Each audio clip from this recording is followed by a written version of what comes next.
2025 na, ang karugtong ng nakaraan na patuloy pa nating pagdaraanan ang buhay nito sa ating mundo.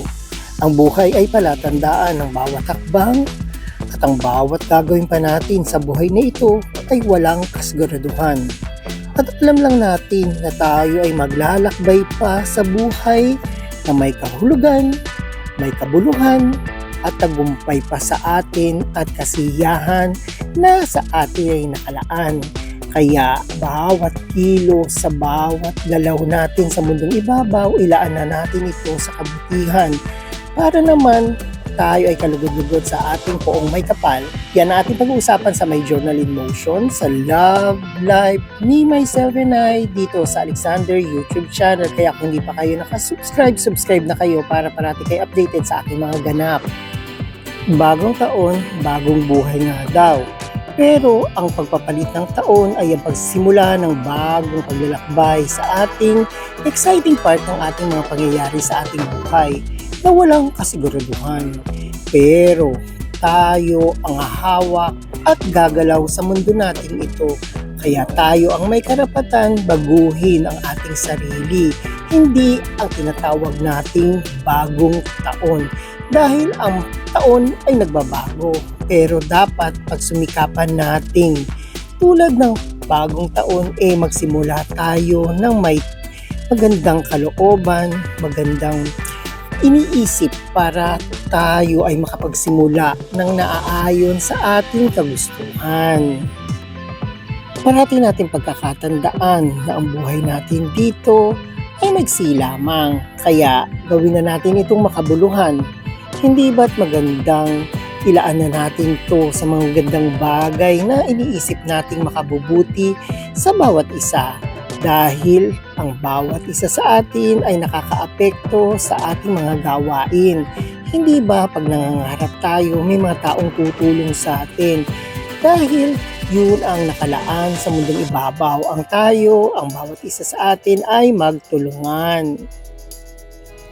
Yun nga yung exciting part ng buhay natin, di ba? Marami ng clue ang buhay. Maraming pinapahiwatig na magandang ating gagawin. Pero, syempre, tayo pa rin ang gagawa ng sarili nating mga hakbang para sa ating ikatatagumpay. Ang pinakamaganda pa sa buhay natin ito, may laya tayong gumalaw, magdesisyon, dahil tayo ay binigyan ng sapat na magandang kaisipan ng ating poong may kapal. Kaya gawin na natin ito ng maayos at may katiwasayan para naman sa ating kinabukasan. Hindi ba't maganda yung mismong ikaw ang didiskarte sa buhay na ito para wala kang masisisi sa bandang huli? Ang maganda pa sa buhay, maraming clue, maraming kodiko, marami kang pagkokopyahan, pero pipiliin mo lang. Kasi di ba hindi lahat magandang bagay ang mga nakalaan o yung nakapaligid sa atin. Kaya mamimili ka lang ng mga mabubuting bagay.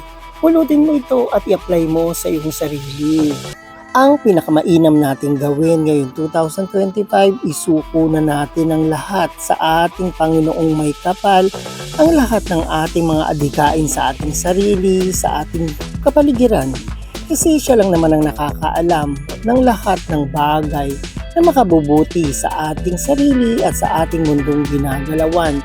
Isuko na natin ang lahat ng ating mga dalahin at ang ating mga pangarap, ang ating mga magagandang adhikain para patuloy niya tayong gabayan at bigyan ng maraming blessings sa buhay na ito.